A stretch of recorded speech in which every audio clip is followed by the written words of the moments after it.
Morning, my Galilee family. This is Paula with another Friday focus theme for the coming week. And I've been thinking a lot about the word inconvenient. A couple weeks ago now in Bible, the lectionary study, we were talking about, or Pastor Matt was talking about the Good Samaritan and, you know, the whole story. The Levite and the priest and walked by and let this man dying in the road, and the Samaritan came by.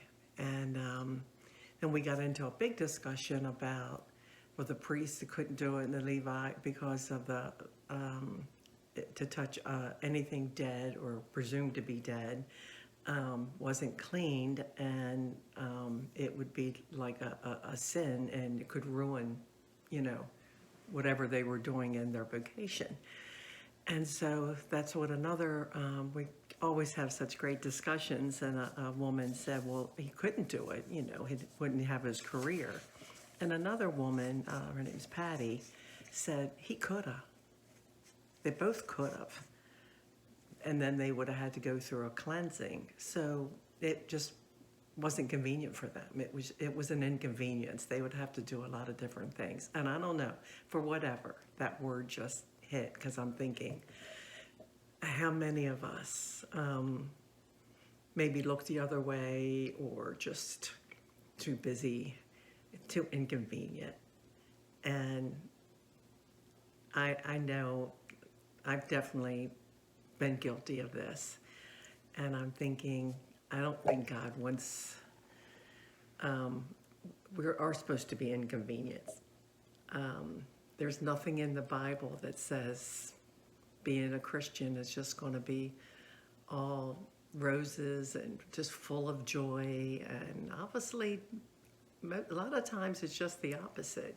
And we need to be inconvenienced. I mean, look at what he, did to Abraham and Peter and James and John in the boat. He told them to get out of the boat and follow him, and what Moses had to go through. I'm sure that was an inconvenience. I don't think he's really thinking we need to do to that, but got to think about what is your inconvenience? What is not convenient for you? There's many things for me, really, but I guess more what they call evangelism, like a George Smith. I'll never be a George Smith, but I do strive to be a little more like him in sharing my faith. And that's not easy. That is, for me, it's not a convenience. I don't feel comfortable.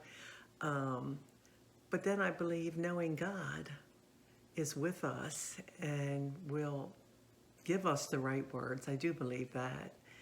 And we can do it. It is something I think that, we can share.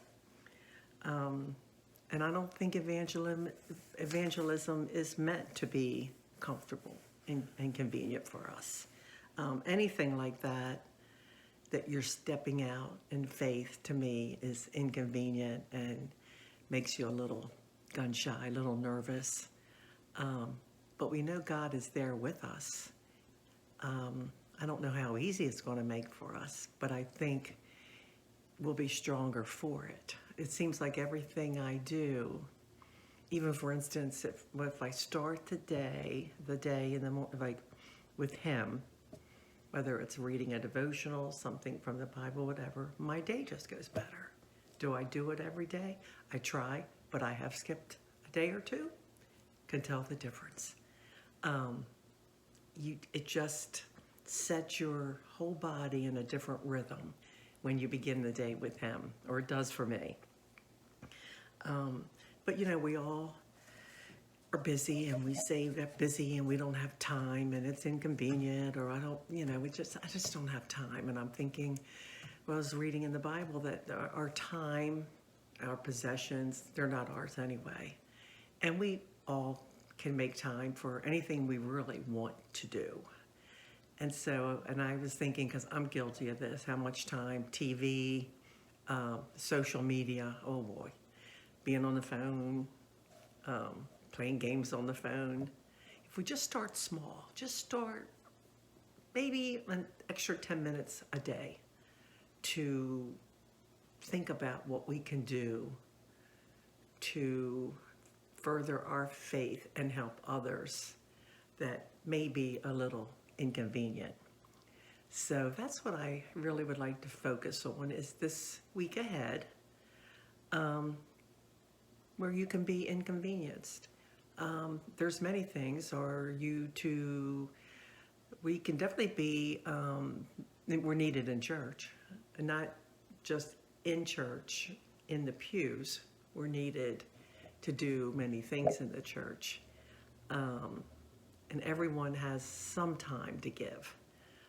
So just think about that. No, it's not convenient. It's not always like the perfect day or whatever, but we're doing it for God. And we should always have time for God.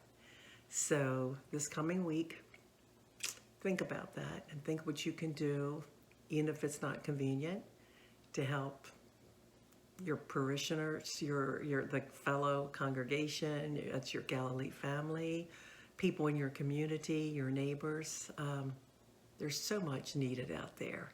And if everyone does just a little bit, it'll make a huge difference. And I think God will be happy for us and happy with us that we stepped out and took the time, and even though it wasn't convenient for us at the time.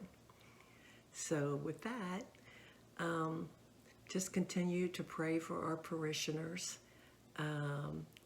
And I'm sure everyone at Galilee, the volunteers for Vacation Bible School, is maybe sad to see an end, but can get some much needed rest.